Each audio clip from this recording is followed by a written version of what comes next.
things continue. Things continue. Things continue. It is very, very interesting how things develop. And it is 7:25 a.m., 18th February 2025, Central European time, and that would make it 1:25 Eastern Standard Time, USA.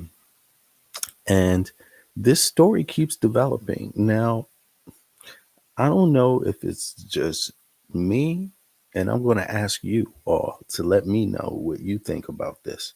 Um, it seems like there's some missing pieces here, and of course, I've been talking about it a little bit myself, but um, and I'm wondering if when others are going to start talking about this, other vloggers, other YouTubers, that follow politics, and I'm talking about the quality ones, right? Um, I'm certain that I'm pretty certain that this story is going to take up some space because you have two things that are very, very obvious, and but then more things develop, and then you find out that wow, you know, um, it just never comes to a point where it's making sense. Now, check this out.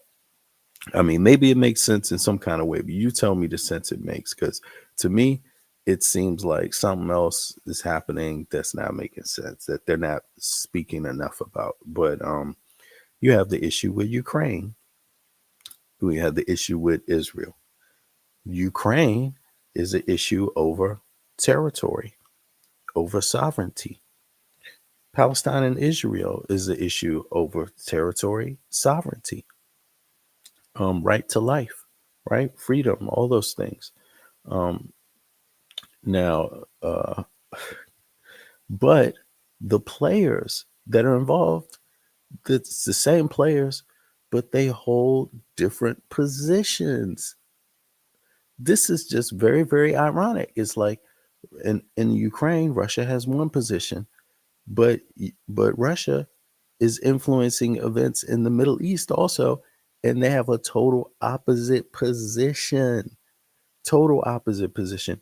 And when they're dealing with Palestine, they agree. Hey, stop. Israel should stop taking land. Should stop doing these things. Right. Leave the occupied areas. Right. And they support Hamas and Hezbollah and Iran in attacking pretty much Israel. Pretty much. Israel themselves have accused Iran of supporting what they call terrorism. Right. Now, but when you take that whole situation and apply it to Ukraine, Russia doesn't have a problem with taking away pieces of land. It has the exact opposite opinion. And and also the Americans, also the US government. US government and also not only the US government, but I think there's going to be some change here. I don't know, and I think people need to be aware of the split. Right now there is a split between the EU and the US. That is for sure. That is for sure. And politically speaking, um, right, is and we know why that is. It's because of Trump. We know why Trump is president is because of Putin and Xi, and then also the numbskulls, MAGA, Americans that are so misinformed and so stuck in a small vacuum, in a small information pool, that they actually believe the disinformation. They don't even know what disinformation is. They can't even spell it. You know what I'm saying? And now they're realizing that what they voted for is something totally other stuff. Now, these folks, they have conflicting opinions, and even with when it comes to the U.S., they supported Ukraine to defend the land. The U.S.'s policy on Palestine has been yes, Israel stop taking the land, and yes, two-state solution. But Putin, it just seems like the two sets of groups. Let me just play it. You tell me what you see. You tell me what you see. Israel, to its great credit, has broken Iran's axis. Iran is recognized throughout the region as the common scourge and enemy. And now he said Iran is recognized as being the common scourge and enemy, right? Um, and right, that is likely very, very true, right? But right, and it's because they support Hezbollah, Hamas, right? And but Putin supports Hamas and Iran, you see? And he supports the same groups that Israel says are terrorists, right? And that this man just here said are basically terrorists, pretty much, right? Putin supports that, but why don't they bring up Putin's name? Why don't they mention Putin here? Why don't they mention Xi here that supports Israel? I mean, that supports Hamas, Hezbollah, Iran, and Russia. Why don't they mention them? Because that's who's keeping this conflict alive. That's who's funding it. And I'm not saying they don't have a right to fund it. I'm not saying they don't have their own opinion about it. That's for people to judge themselves, right? But they are a partner in this problem. They are also, China and Russia, a partner in the Ukraine problem. Why don't we just talk about it that way? But let's watch. And this is happening at the same time the United States doesn't even know if it's a constitutional democracy anymore. progress made in Lebanon and in Gaza presents that kind of opportunity for a real prospect of peace and potential progress for the region as a whole. But Lebanon needs support. The Lebanese armed forces should be supported by the United States much more than they have been, because they are the institution that can preserve the victories that have been accomplished against Hezbollah, which are so important to Israel, as the Prime Minister emphasized to us today. And he strongly supports the United States being more forcefully supportive of the Lebanese armed forces. And I'll be very blunt. My view is that the Trump plan is a non-plan. It's a hot mess. The possibility of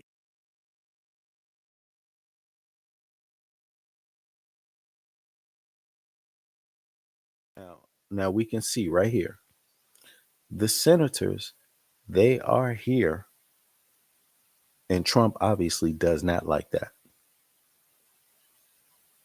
Trump obviously does not like that at all.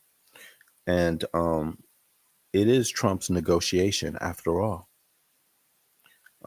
He's the one that already is talking with these groups, right? He's the one, apparently, right? He's the president. He's the one that sets foreign policy, right? I mean, is it just me or what? I mean, that's the job of the president. That's one of the main jobs of the president, setting foreign policy. Now, so they're duping Trump right now. And of course, they are likely to dupe Trump on Ukraine, which many of them have spoken openly about it. But let me see. Let me go on. You can see some split here. Now, Lindsey Graham, show a spine, Lindsey Graham. Like, why are you over here and you haven't spoken up against Trump in your own country, Lindsey Graham? Like, you're a disgrace. takeover by the Lindsey Graham is this guy right here. United States is a non-starter. I think for most of us, a takeover involving any troops, any taxpayer dollars is simply a non-starter. But the encouraging point here is that the Arab states will be presenting a plan to the president. My talks with King Abdullah convinced me that The plan that the Arab states will offer to President Trump provides a realistic prospect for normalizing relations, self-determination by the Palestinians, regional defense arrangements, and security for Israel. If those components are part of a realistic plan, it could be a game changer for the region. And finally, let me just say, as always, What? Yeah. I'm sorry. I'm sorry. I'm sorry. If we're not going to talk about this, what's really happening, there's no game changer that's going to equal any future at all. And let's just understand one thing. This is 70 years where this hasn't been solved. And on top of it, you have a president named Trump who, apparently doesn't give a damn about people, and let alone the Palestinians. He's showing outright hate for them, just regular Palestinian people, pure hatred for that he's showing. And but yeah, this is also, is this a real, what is this? I mean, I myself, I don't think they're capable of resolving this issue without talking about the source. Putin and China back Iran and Hezbollah and Hamas. And that's not something they're even hiding. They're not even hiding. But yet we're not talking about Putin. Trump's talking to Putin directly, but nobody's mentioning Putin here. But he's also at these same players at the center of the Ukraine war. Iran gives Russia drones to attack Ukraine. China gives Russia bullets and other things to attack Ukraine. It's the same players. There are no other players really involved. Now, yeah, except North Korea, you could say, but that's also, this same dynamic here. So, how are we going to solve this issue if we don't really talk about who the real players are and who's going on? If we just don't openly talk about it that way, because I just find it really strange. I don't know.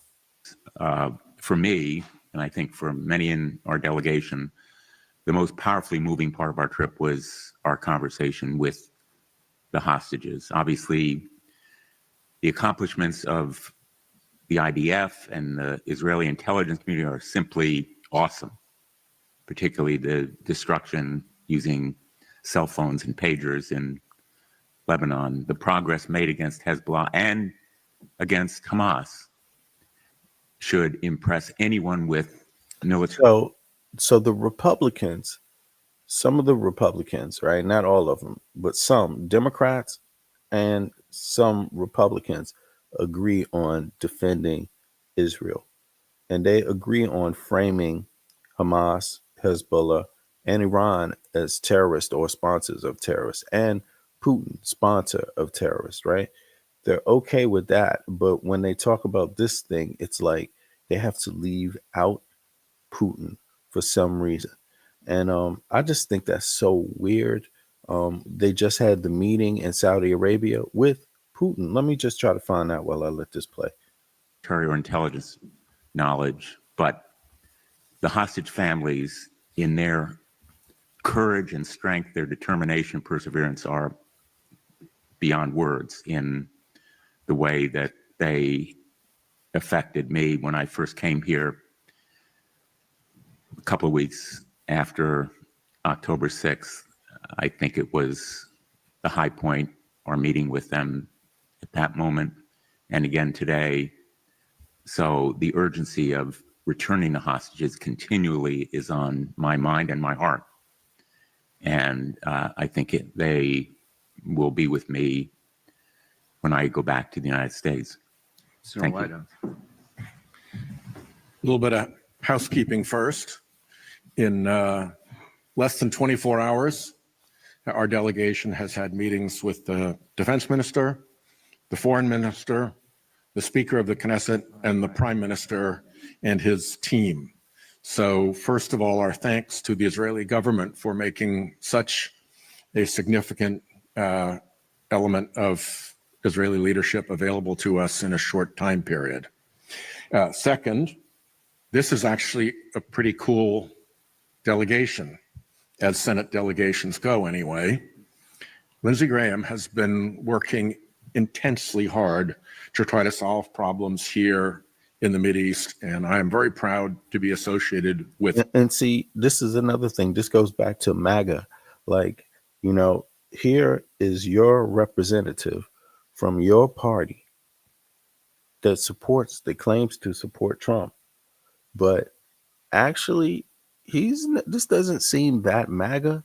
But Lindsey Graham is a supporter of voter suppression. He is a supporter of authoritarianism.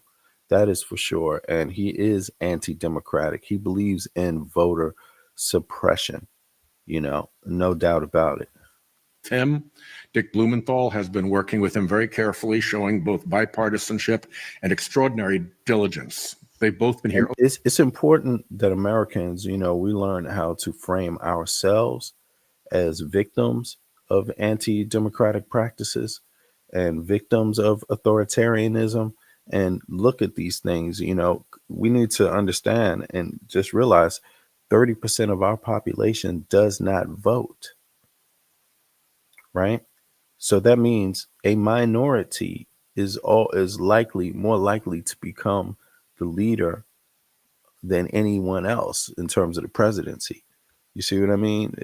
Either whether it's Democrat or Republican, it can still easily be a minority of the U.S. population in terms of the voting population.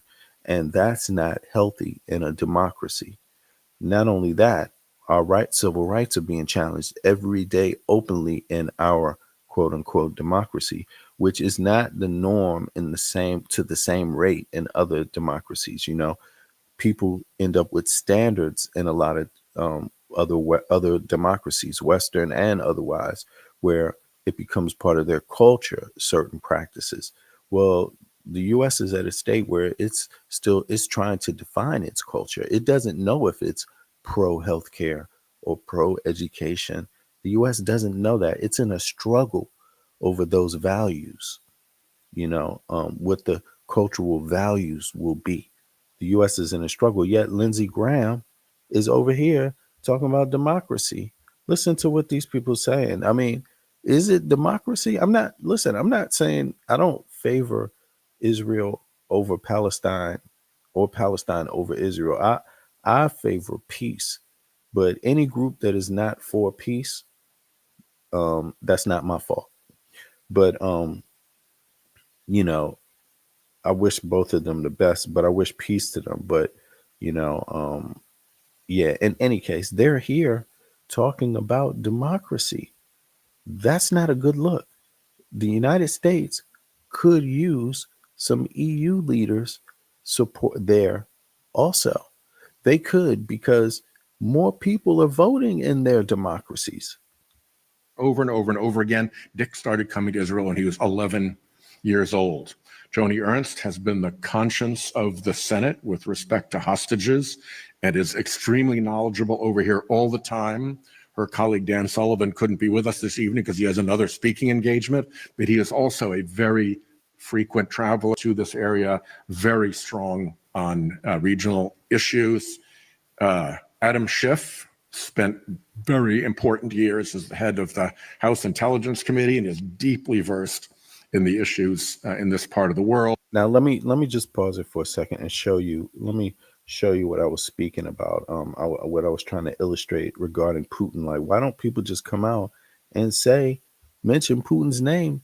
Putin is smack dab in the middle of the Middle Eastern conflicts against Israel, against the U.S., right? So why don't they just mention him? Look. Russian President Vladimir Putin has demonstrated support for Iran, Hezbollah, Hamas, and China through various diplomatic and military engagements. Support for Iran, Hezbollah, and Hamas, diplomatic engagements. In October 2023, Putin invited senior Hamas and Iranian leaders to Moscow, a move criticized by Israel as providing support to terrorism. Site search. Military support. In June 2024, Russian diplomat Alexander Rudakov stated, Moscow will support Hezbollah in the event of a war in Lebanon. Site turn search, arms transfers.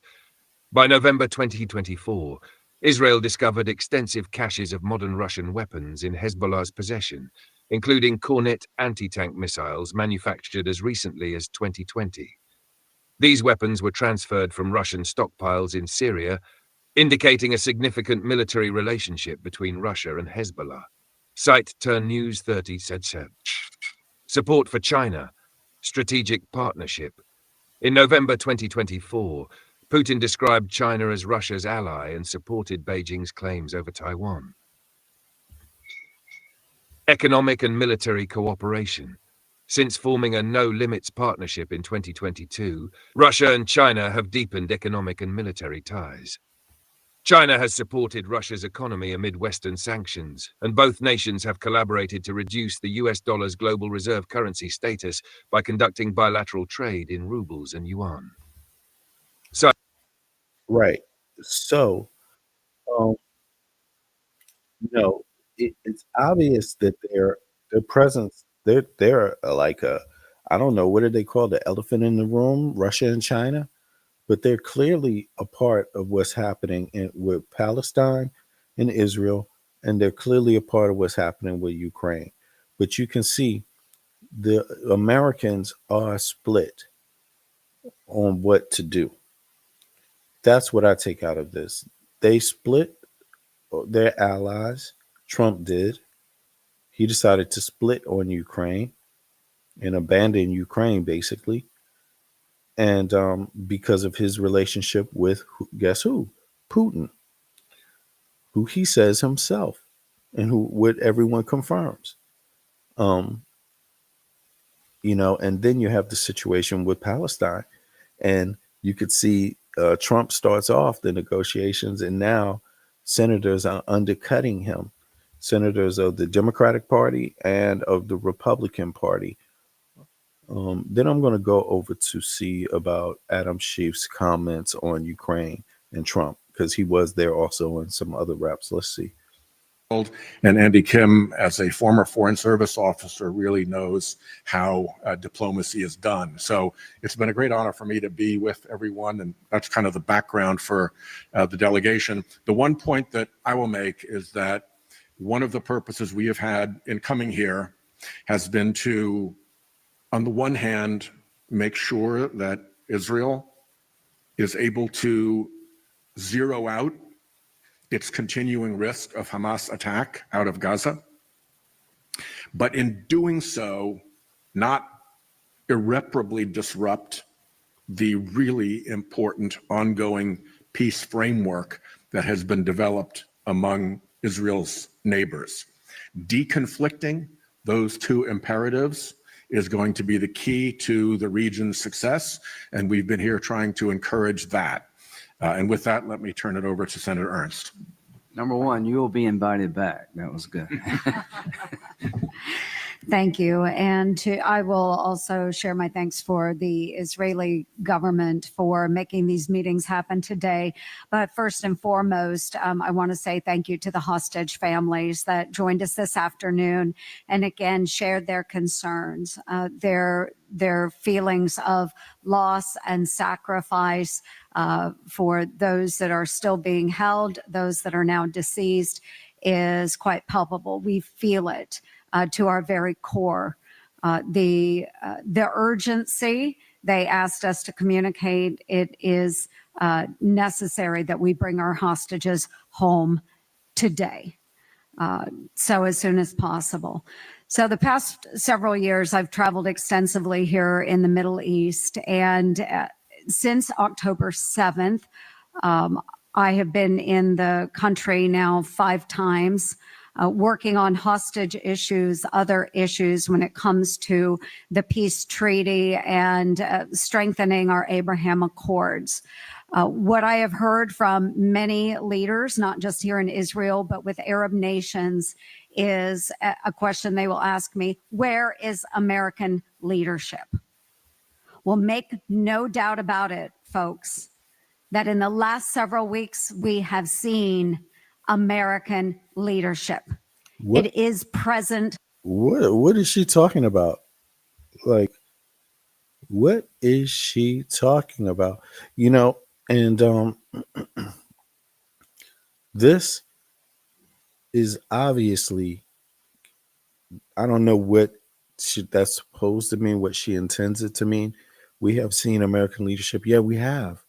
We've seen Trump. That is what we have seen. And we've seen people supporting Trump.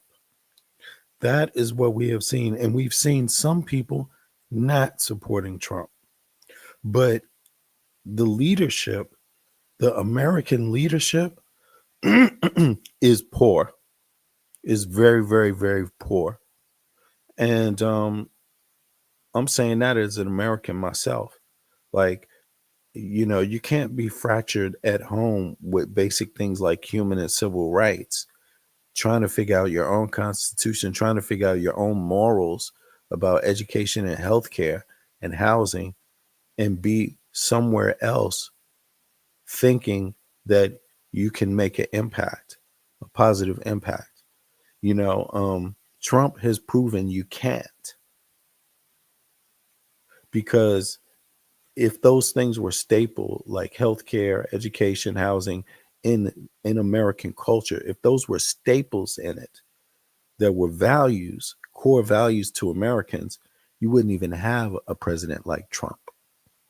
That wouldn't even be a possibility. But it is, because those things are not really values. Because you could be an American and be homeless, and you could be without health care, and you could be without housing, and you could be without education. Very simple to understand, because that's how the tax system is structured. It's not structured to have those things inside of it. It's structured to be a capitalistic endeavor. But that's not everybody's morals and culture. And you could see here the conflict. The U.S. abandons Ukraine when the U.S. is the one that had basically Russia's military on its knees, together with the Ukraine army, just by providing assistance, weapons, and logistics. Just that alone, together with NATO. I mean, that wasn't something Russia or any country would want to have imposed on it. And yet Trump changes that strategy, right? So that's not good leadership. That's poor leadership, but it is leadership. Once again. So, first again, hostages must come home now. The U.S., Trump has undermined that possibility. It is Trump who has undermined it.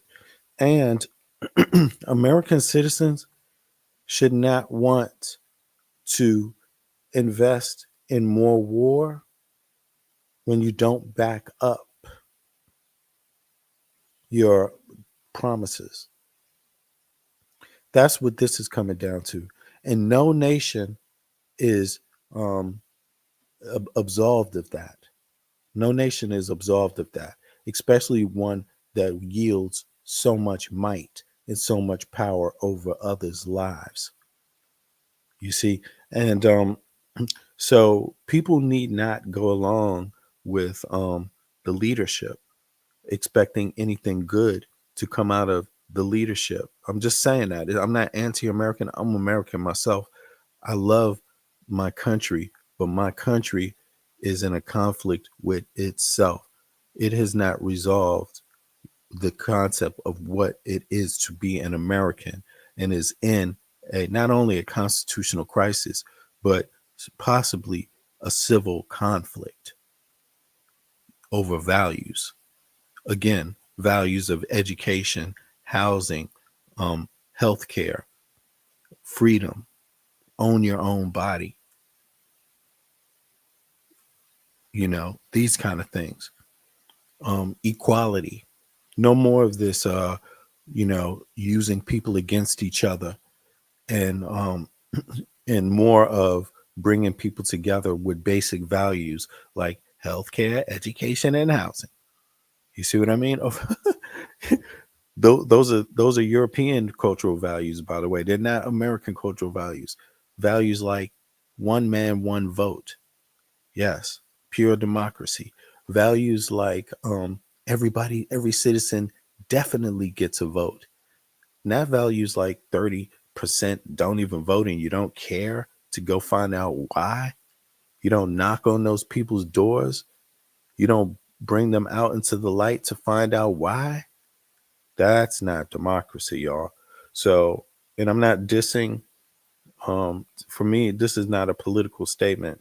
This is not a pro-Democrat or pro-Republican statement. And I'm a Democrat, you know, but people didn't vote for Kamala Harris, although I did. But hey, you didn't want her. And that's a part of American values.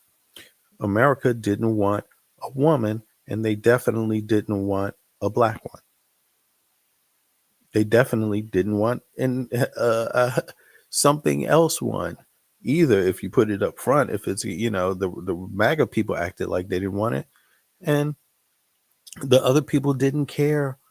The Democrats cared, but the other people who didn't vote didn't care about the country enough to vote. So if they don't care about their own country enough to vote, then why would they care about you? Why would you let them be a leader? I'm gonna let you know something. China and Putin, they are the leaders right now because the West, through Trump becoming president, has lost the edge that it had.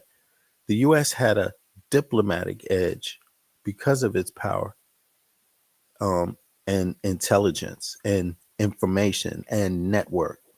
Now it doesn't have network. Now it's lacking a brain. It's lacking information really at the top. So, yeah, I just don't get this right here. I think this was self-induced. This is self-induced. And the clock is ticking on the U.S. in terms of how long they have to figure out their values about voting, what a democracy is, civil and human rights, what rights do citizens have, right? And make that a thing that they live by instead of flip-flopping on every 4 years. You can't be about something when you don't know what your values are every 4 years. Your values change. Come on. People are tired of that. Now, and this threat is not just against Hamas, but it's their backers, Iran. There is a common thread. What about Putin? Do you see this? You see? You see this? You see this? This is bullshit. I don't know what is so wrong with just saying Putin's name, but something is it's just I don't get it. I just don't get it. Through the Middle East. Those that see Iran as an enemy, which would be not only Israel, but also our Arab partners and allies. Iran, listen very clearly. We will put maximum pressure on you, and we will work with our Israeli partners to make sure you do not succeed economically, militarily, politically. But how can you count on that when you just pulled away from Ukraine after saying the same thing? That doesn't make sense. That means people won't believe you. This region. So we will. And people don't believe you because your president is Donald Trump and Elon Musk. Your democracy is not functioning well. And when your democracy is not functioning well, you should probably stop giving the threats. Continue to be the absolute partner to Israel and our friends and partners here in the region. Absolute. There is no daylight between Israel. Who are the Americans' partners when they have tariffs and they're breaking up ties? Yo, American citizens, don't fall for this. I'm just telling you. There is no consensus anymore on this shit, on any of this stuff politically. There's no consensus. They're talking like there's still consensus, but let me tell you, the consensus is extremely fractured, more than it has ever been. Fractured to the extent that tomorrow may be different. And the United States of America bring friends and partners here in the region. Absolute. There is no daylight between Israel and the United States of America.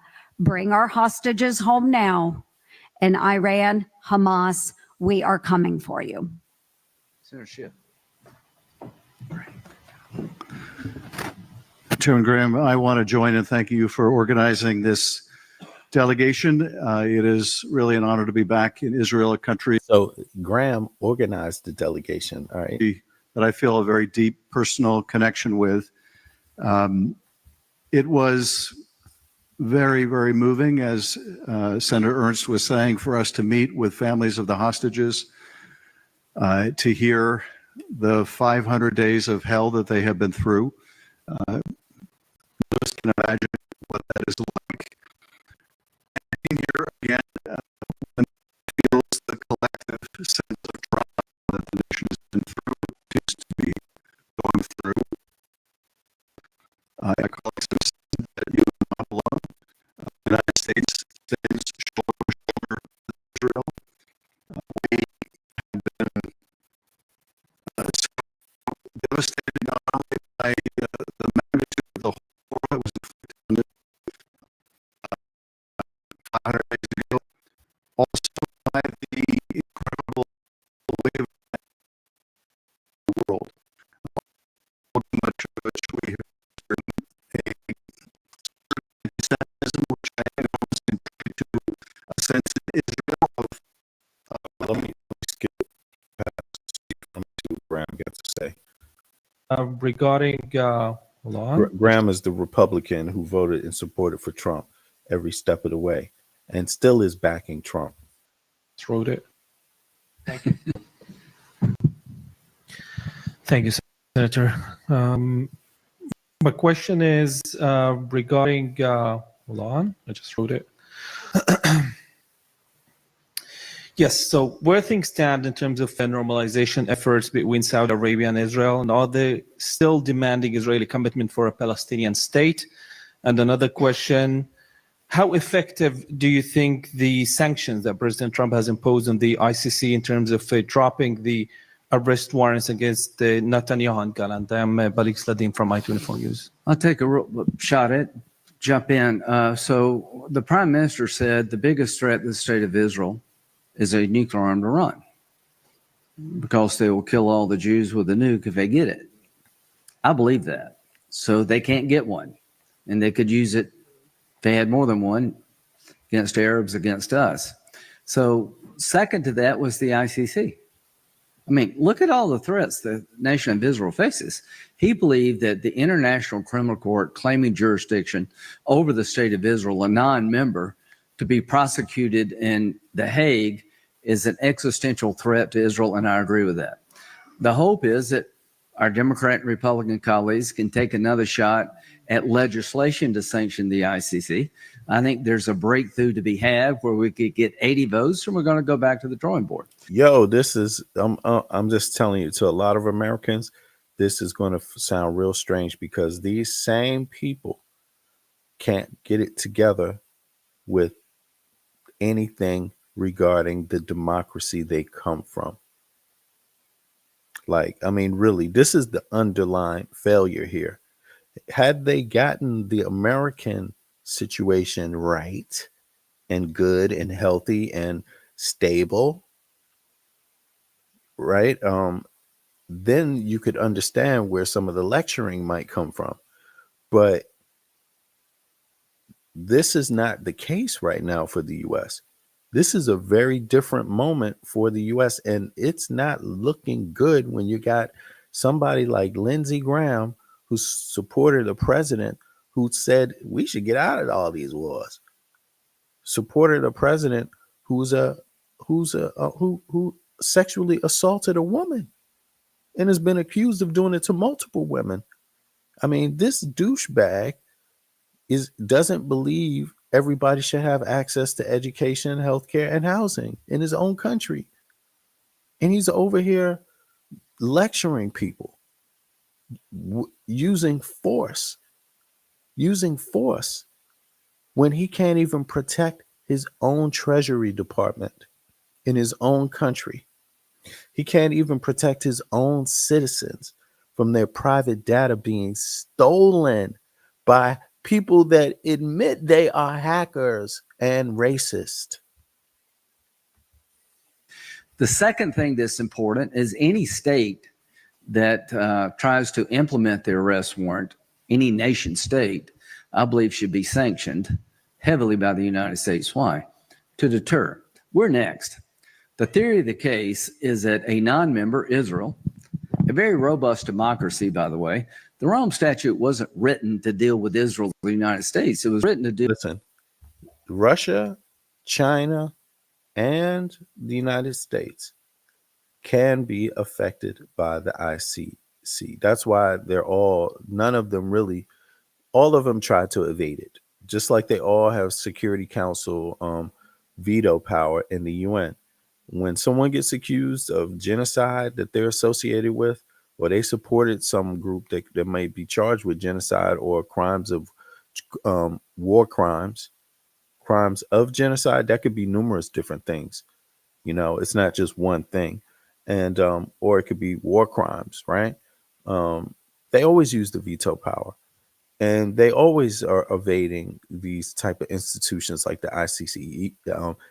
Even if the ICE, um, even if they're not members, some will be members, some won't be, but they will be finding ways to navigate through that, so they can't get caught up in it. But the U.S. isn't, right? So, yeah, and some of the nations that are a part may not necessarily even follow it. You see what I mean? Which is crazy. I mean, just like with the UN, you have people that could be arrested, presidents that could be arrested. Putin, if he goes to some areas, could be arrested. It's a real precarious situation with that. But again, we're dealing with lawlessness. It's lawlessness in Russia, pretty much, but also this lawlessness in the U.S. Like senators having the time to come to another nation that they've never brought peace to. I'm being bipartisan. Like, I'm not judging one over the other that way. The US has been a part in what has been going on for a long time. There hasn't been any peace. But now what's changed is not that there hasn't been any peace between Israel and Palestine. That hasn't changed. What's changed is in the U.S. at home. People are walking into the Treasury Department, snatching citizens' stuff, and no one is defending it. No one is defending it. That's what's going on in the U.S. with Lindsey Graham. So he got the time. Even Adam Schiff, I understand he, have a lot of ties, and but again, if you can't do it at home, how can you do it abroad? How can you if you can't even do it in your own home? If you can't even bring your own people together? If your own country doesn't have cultural values that are the same that you agree upon, how are you going to bring somebody else together? This is ridiculous. Deal with ungoverned areas, lawless places in the world. So the theory they're espousing is that they have jurisdiction. September 6th, that wasn't lawlessness. Listen to this. This is a very poor exhibition, y'all. Written to deal with Israel, the United States. It was written to deal with ungoverned areas, lawless places in the world. Oh, really? What about the U.S.? Was it written for the U.S. September 6th? Anybody? So where's Congress and the Senate in terms of the law right now in the U.S.? Writing any laws lately? Nope. Complete, utter silence. These Republicans have run into their little cockroach holes and haven't come out for weeks. And now this sucker Lindsey Graham is here showing his face. People, I'm not saying I am not pro. Um, I'm not for killing, for people killing each other, or especially for this long over dumb shit.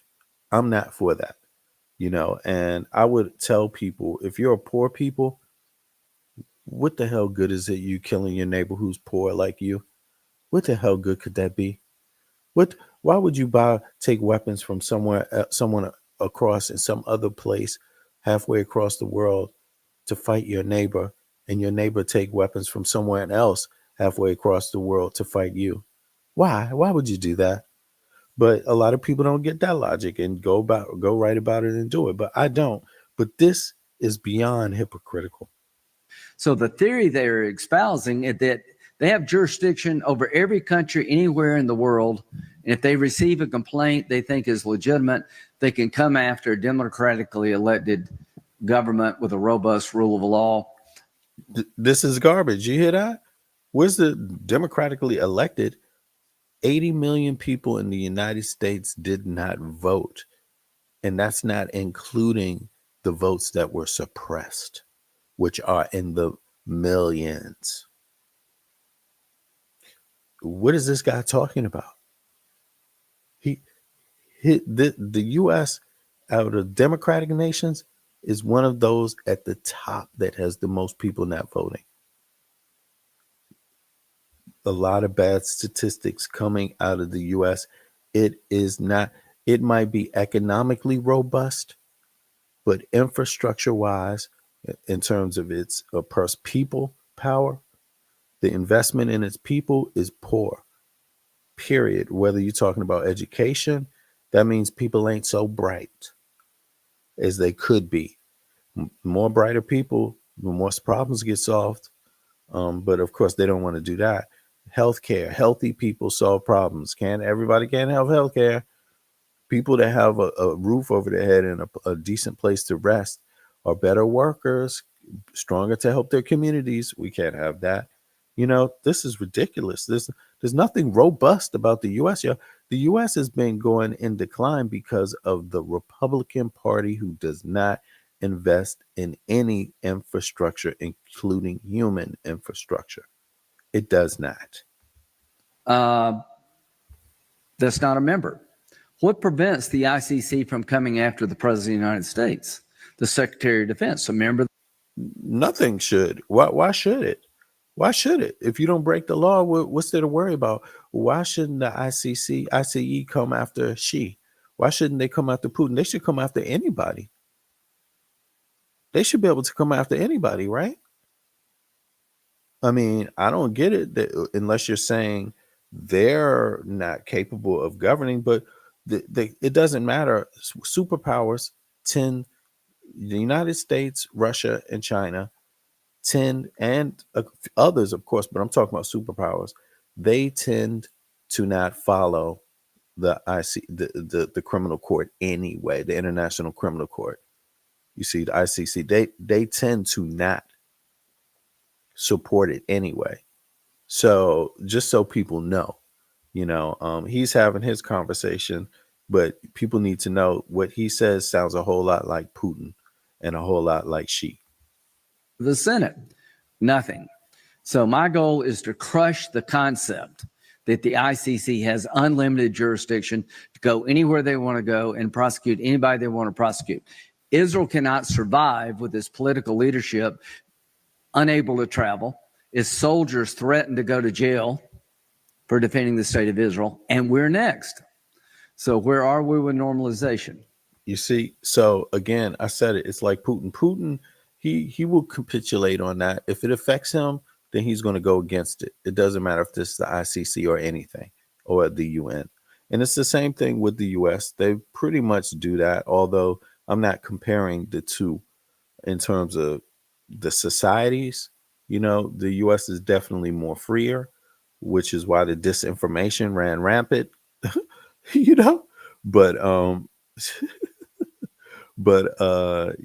at the same time, a hypocrisy is a hypocrisy. And this guy, what he's saying right now is pretty much what Putin or Xi would say. October 7th was designed to stop normalization.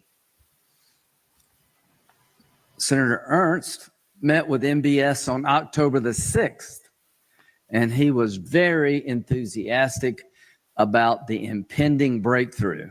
I've come here more times than I can count. I practically moved to Saudi Arabia. The deal was there. It was a matter of days, not months or weeks, in October of 2023 that we were going to announce the biggest deal in 1,000 years. A That was under Biden. treaty for Saudi Arabia passed by the United States Senate, recognition of Israel with an end game for the Palestinians that Israel could live with and the Arabs would accept. October the 7th was designed to stop that. Iran's worst nightmare above all others is for the Arabs and the Israelis to reconcile and solve the Palestinian problem in perpetuity. That scares the hell out of them. And October 7th was designed to stop that. Let me tell you where I think we're at. We're ways away. The attack on Israel, the second largest attack on the Jewish people in the history of the Jewish people since the Holocaust, has been traumatic. The desire. But he comes from a party that promotes anti-Semitism in the USA. It's true. To reconcile or live with the Palestinians in any way, shape, or form is a pretty hard sell right now. In the Arab world, Israel's won the war on the ground, but they've lost it on television. You go anywhere in the Arab world, and all they see is morning, noon, and night attacks on the Palestinian people. My promise to the people of Israel. Well, what do you expect them to do? Close their eyes and not see it? We see all of it. We see all of it, and we hear all of it, and we've been hearing all of it. The problem is that the two-state solution had not been implemented. Israel did not also follow the rules. They've broken rules also. And I'm not justifying violence, physical violence, either by anybody, by any party. But that's the situation the Palestinians have been living under. And so, of course, they have some members of Palestinians have contributed to the violence also, obviously, right? But the thing about it is that we have to ask ourselves, what's behind it? Why had it not been solved? What's the truth about why this conflict has not been solved? And what's the truth behind the invasion of Ukraine? Like, why? It's the same thing that's going on. You have a president, the same thing he's talking about. You turn on the TV and all you see is Israel bombing Palestine. Like, that's unfair media coverage. You hear the ridiculousness of this? He supports a president who does the same on the flip with Ukraine. You know, they have propaganda that now all of a sudden trying to pressure. U.S. has propaganda, Fox News, and all of these agencies that are supporting Putin and Trump. They're becoming anti-Ukraine, you know, or had been. They try to justify Trump's statements, you know. So who's behind that? Putin also, you see. So China also, you see, but they have opposite positions on both. It's ridiculous. Like, anyway, I don't want to play too much of this. Did I miss something? I want to illustrate something. Now, let's go over to Zelensky here. Zelensky wasn't invited to the meeting in Saudi Arabia. Now, here's another difference. He wasn't invited to the meeting in Saudi Arabia. They're discussing peace. The same people that they're discussing it with Russia now. All of a sudden, they can mention Russia. These delegates don't mention Russia. They mention the Middle Eastern, Saudi Arabia, and others. And they're also, I believe, some of them might have been present at this meeting too, right? And so the upcoming meeting, right, in Saudi Arabia with Russia and Palestine, Arab nations, this kind of thing, right? But they're supposedly meeting about the Ukraine. You know, so look, this is a hot mess. This is a hot mess. It is not a good look for democracies around the world, actually. This is not a good look. This is, the US is right now is not a good look as a democracy. That everyone has to accept, period. And even Americans know that on the left, know that. Americans on the left are ashamed, utterly ashamed, and like myself too. But in any case, we need to get to the bottom of it as real as everyday people, no matter what country we're from. And let's communicate honestly and truthfully about these struggles and what's really behind it. I mean, let's not absolve players in these events. What you meant by that? Can I speak Ukrainian? No. Okay. Don't pressure on me. That you did not hear enough detail to make this a peace plan. Can you just elaborate? You, after your phone call with President Trump, said that you did not hear enough detail to make this a peace plan. Can you just elaborate what you meant by that? Can I speak Ukrainian? No. Okay. Don't pressure on me. Okay, so yeah, we had really a long conversation with the President of the United States. Not first one and not last, I'm sure. I mean, really between us, I'm not sure that by phone we can manage all the plan, all security guarantees with all the details, because, devil in details. Yes, and we know where is this devil, in what country now. Yes, that's why we have to stop him, to stop Putin, and it's very important for me. That's why the atmosphere of our discussion is good, but really it's always good. Yes, but we need urgent, very concrete steps, and I think we have to work on it. Our teams, well, we began, but I think that we have to start immediately to do more deep decisions. We'll get into that in a moment, but you did also have a separate conversation with Vice President J.D. Vance. We have to bring up that in 2022, J.D. Vance said he didn't, and this is a quote, "I don't care what happens to Ukraine one way or another." Do you feel that he's changed, that the Trump administration and the actors you're dealing with understand what's at stake? I'll be honest, we have to work on it. All of us, not only me. Me is not enough, really. I think we have to work, because I think that, we together in Europe, the war is in Europe, and America is far from the invasion. And I think that we need to share more details, because to my mind, there are a lot of different voices around new American administration, and I'm not sure that all these voices on our side. Mm-hmm. That's why we have to work with these people, even with some Europeans. As I said, yeah. If I was understandable, I don't know, yes, about Mar-a-Lago, about there, yeah. It was clear. It was clear, but I want to repeat it, yes. It's important. It's important for them to be clear. Do you want to name names while we're at it? I know names, of course. Mm-hmm. I'm not sure that okay. it's, yeah. Let's just get back to President Trump. At a press conference... You said about Orban. Oh, sorry.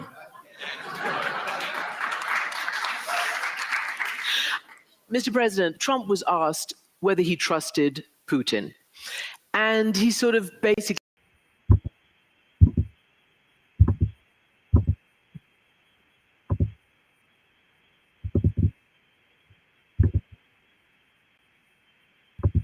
to extract what all the different administration officials have been saying. On the one hand, potentially that, maybe Ukraine had a responsibility for this war.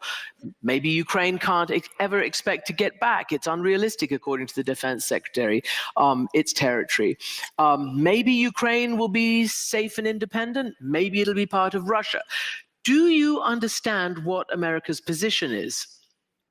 Yes. Which is? I think, to my mind, they are preparing atmosphere for their dialogue. For their dialogue, which will be? For the dialogue between Trump and Putin. And I think this is, it's up to them, but they can discuss everything they want, but not about Ukraine without us. And that's why in this case, especially in this case, I think it's a little bit dangerous. That's why I said that we need to talk more with the president and to talk more with his people, with his teams. We had good conversation, and I think that I opened some new details for vice president. That's why I said we need. It's not waste time. It's really very important. I think dramatic investment for the future, just and lasting peace for Ukraine. You said Putin doesn't want peace. I mean, you just said it loud and clear here. It's true. So what is the dialogue? And have you convinced the Americans that A, Ukraine has to be at the table, and B, I guess the Europeans have to convince them that they have to be on all the levels, we directly, yes, very directly, send these messages that we have to prepare security guarantees like a main part of the stopping Putin and stop this war, and very important, essential, and we said that it can't be without us, and that's why I don't know if we don't have, from my point of view, if we don't have for today common plan, it means for me that United States doesn't have. Because if they have something, it's not about us. First of all, we have to make a plan with you, I said to the president. It was the day when he had phone calls with Putin and with me. And first with him and then with us. And how did that sit with you? No, I said that... But first with Putin and then with you. Oh, I'm not happy. Yes, but I think that more dangerous if first meeting will be with Putin and then with Ukraine. Right. And, for me, I think this is, it's very clear that there's a split in the U.S. government, essentially. That's what it looks like is coming to me. When I see senators doing things that are different from what Trump wants. Now, obviously, Trump, just for people who may not get it, Trump would not like Lindsey Graham and Adam Schiff on a trip together, on a being a delegation, or just going to meet with the Israeli president Netanyahu, right? He wouldn't want that. But so to me, it says it's obviously a split here, and I'm just curious how far this split is going to go. And I wonder how the news media is going to cover it. Now, this here, it says in 16 hours, right? Let's see here. Top U.S. and Russian officials set to meet in Saudi Arabia to discuss a summit between U.S. President Donald Trump and Russian President Vladimir Putin. The Kremlin says the talks will also focus on, quote, a possible truce in Ukraine and the restoration of bilateral ties. U.S. Secretary of State Marco Rubio has arrived in Riyadh, leading a delegation. Okay, so it should be today.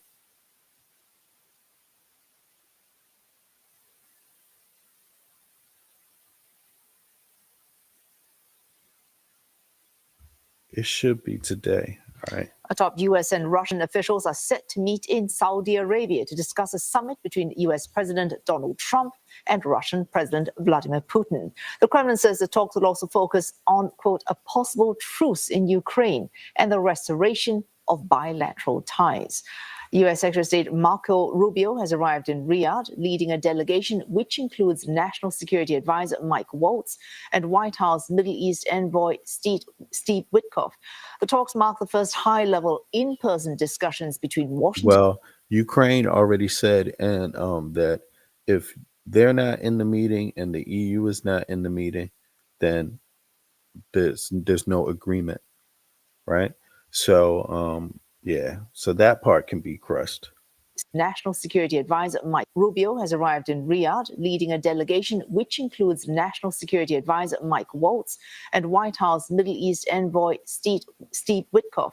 The talks mark the first high-level in-person discussions between Washington and Moscow in years. Ukraine reportedly not expected to be involved in these discussions. The meeting follows U.S. President Donald Trump's phone call with his Russian counterpart Vladimir Putin just last week, during which the pair discussed starting negotiations on the nearly 3-year war in Ukraine. Mr. Trump's push for a Okay, peace deal that's old video, obviously. has sparked tension as European allies and Ukraine were not consulted beforehand, leaving some nations in the region feeling sidelined. In response, European leaders are holding an emergency summit in Paris today, hosted by French President Emmanuel Macron. And for more, Simon Marks joins us live from Washington, D.C., and Ross Cullen from Paris. As I speak to Ross first. Ross, we just mentioned an emergency summit in Paris, European leaders, a real sense of emergency there. What are we likely to be coming out from these emergency talks?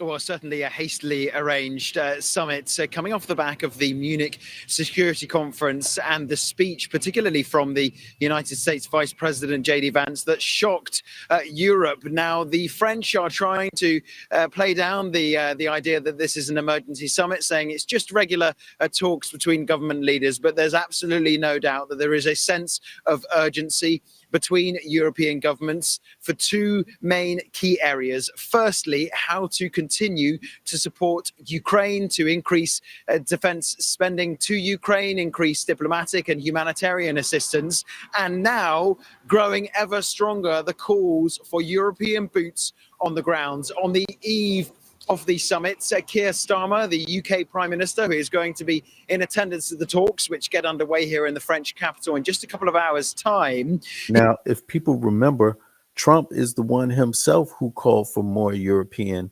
troops. It's his administration. They're the ones who said it, right? But does that go contrary to Putin? Obviously, it goes contrary to Putin because Putin himself started the war in Ukraine, claiming that that's why he started it, because too much NATO buildup on the border. So how would Putin want EU troops on the board in the same area in Ukraine? Why would he want that? That doesn't make any sense. So you already see that's a failure right there.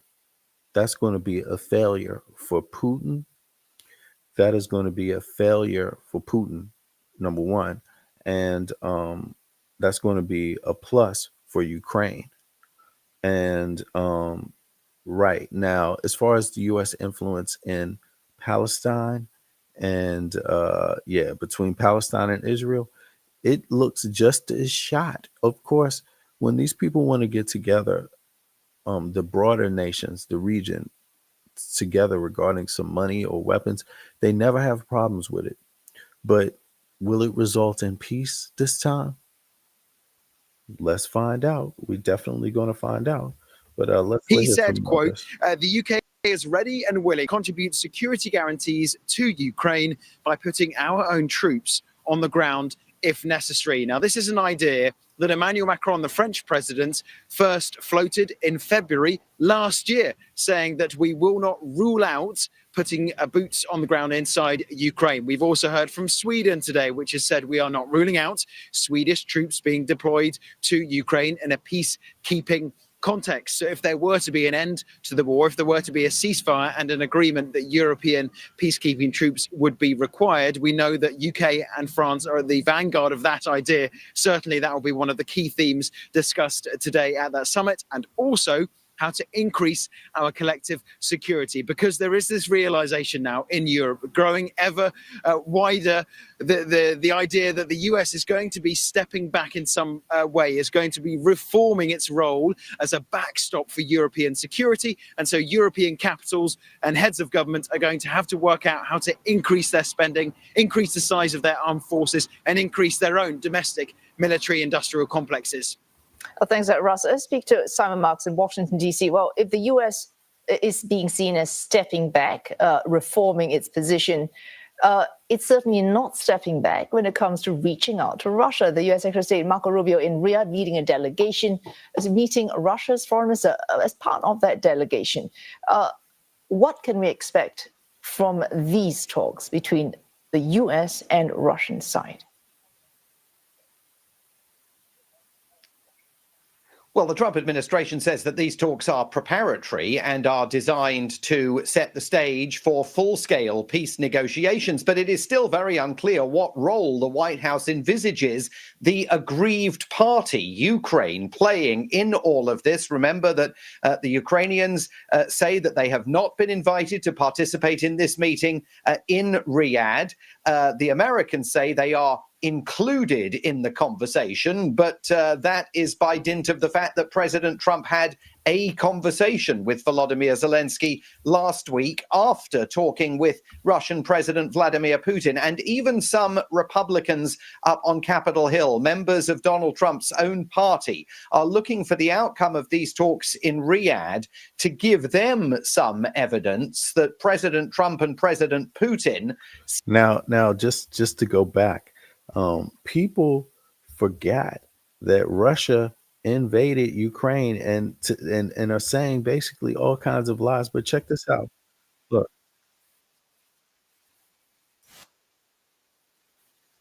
I don't want to scare anyone, but it will come, Zelensky said, as the world is slowly stopping Russian President Vladimir Putin today. Slowly, too slowly, it will come, and that's a fact. Citing Ukrainian intelligence, Zelensky said Putin is forming 10 to 15 divisions, totaling about 100,000 troops, to be sent to Belarus for military exercises, just as they were in the lead-up to Russia's full-scale invasion of Ukraine in 2022.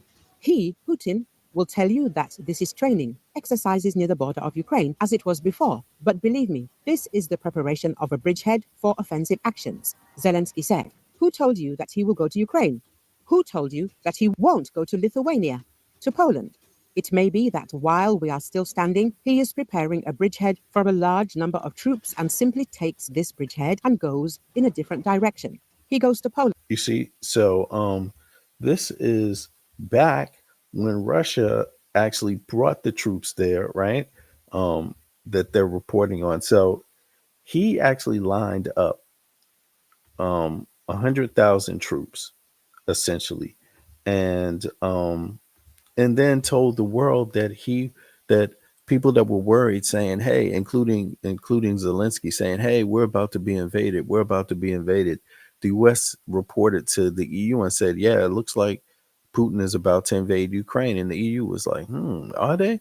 And then all of a sudden, Putin comes out and says, "You guys are crazy. I would never invade. We're just doing exercises." And then a week later, after they had 100,000 troops there, or 150,000, they invaded Ukraine.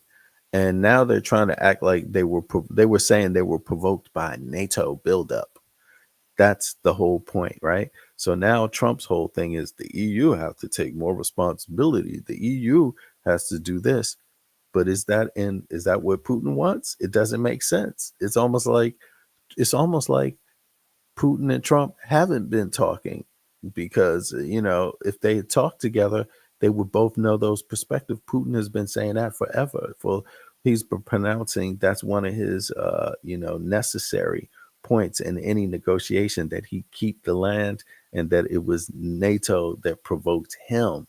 See this peace process as something more than just a carve up between the United States and Russia of Ukraine. So there are fears among even some of Donald Trump's Republican lawmakers in Washington, D.C., that the White House now needs to do more to demonstrate that there is going to be inclusivity in this process. The Americans say the Europeans certainly won't be around the table for conversations, which is another huge issue.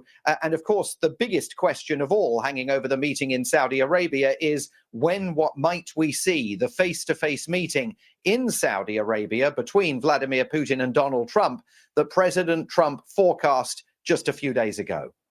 I think that's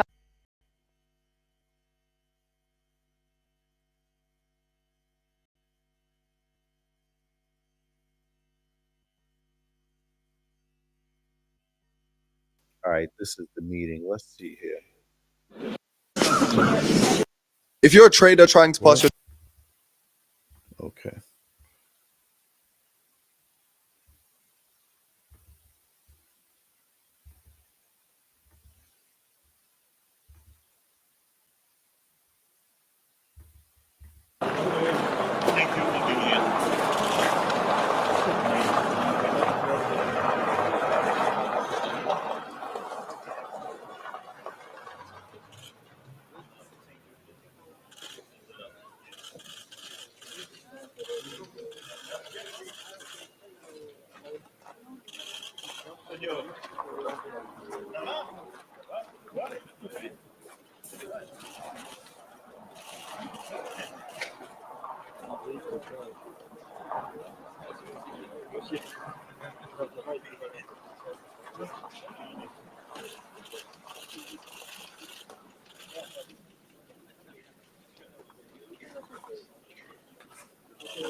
Okay, let me see. I'm going to try to find the actual outcome. Let me see here.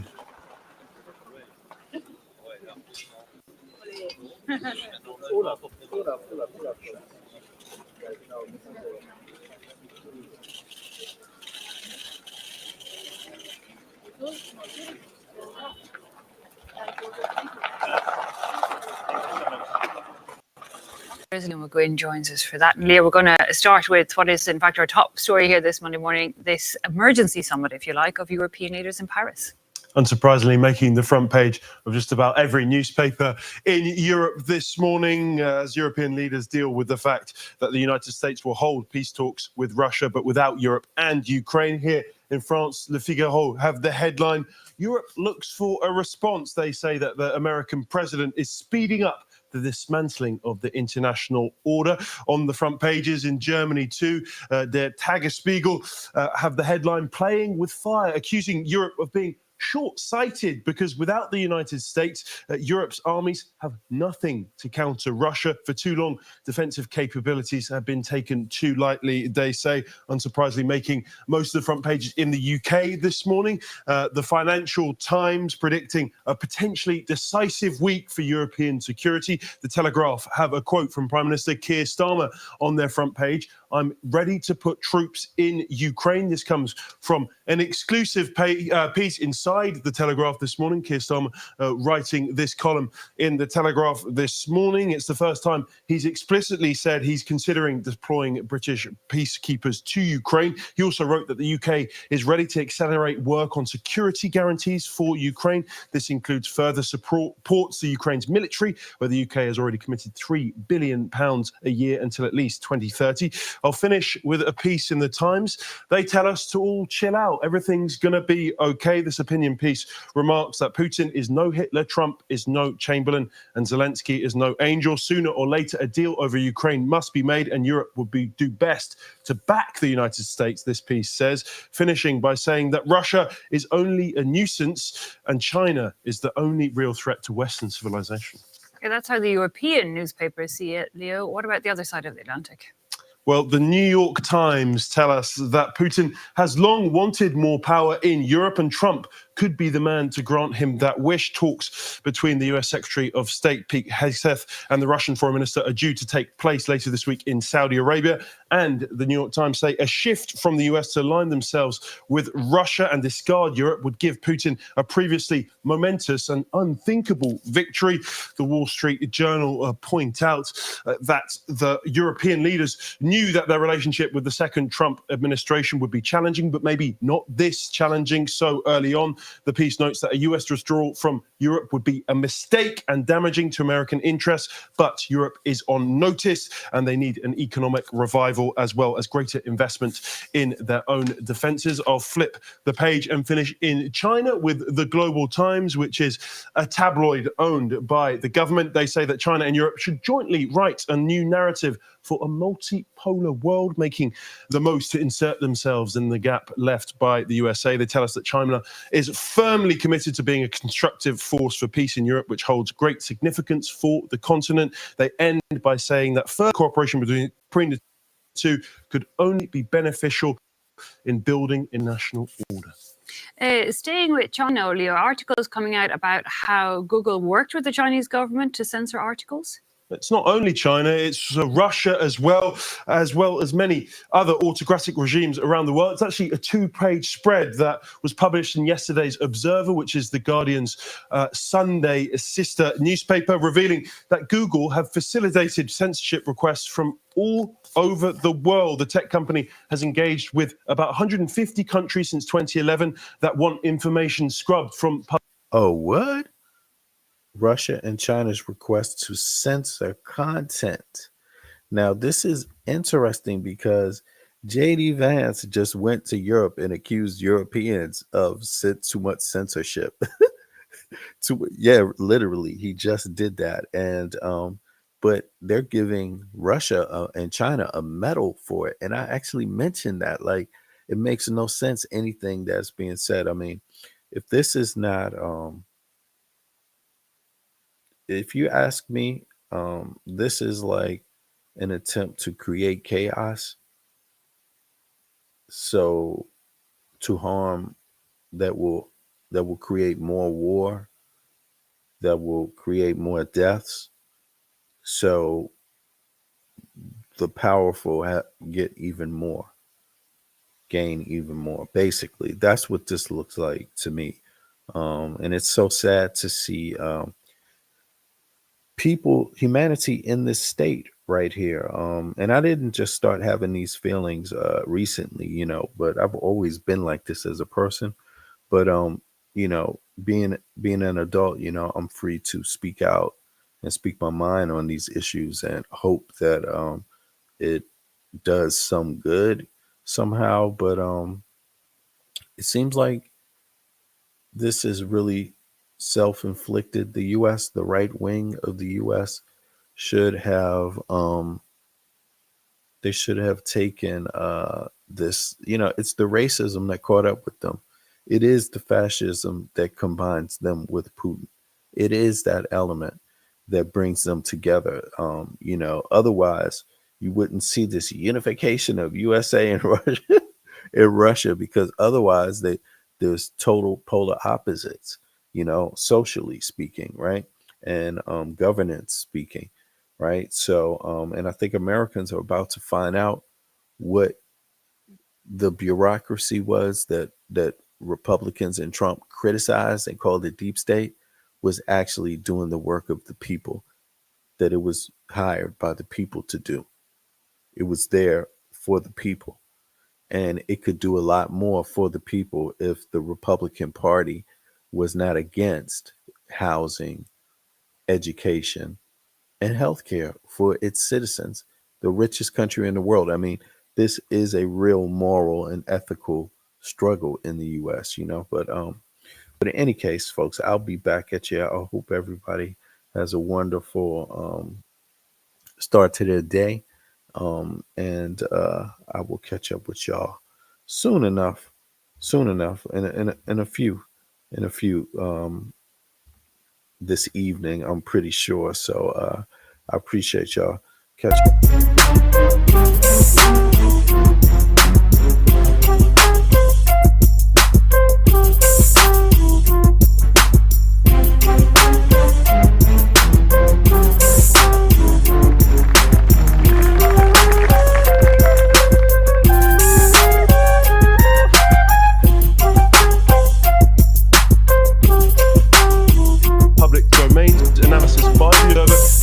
a vague process for removing content and incomplete data, which they say raises questions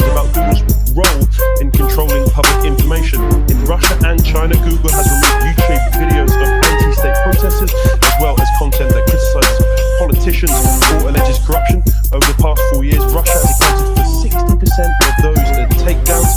There's actually a really interesting bit in this about articles that Russia tried to get censored and failed. In 2022, Russia unsuccessfully sought the removal of 600 domestic links related to the Chinese president. The links include the Wikipedia page on Xi Jinping in 7 languages, as well as news articles about him in The Economist and The New York Times and France 24. Would you believe it? Google declined to remove them at the time, however, because they weren't given enough information. But this piece says that the lack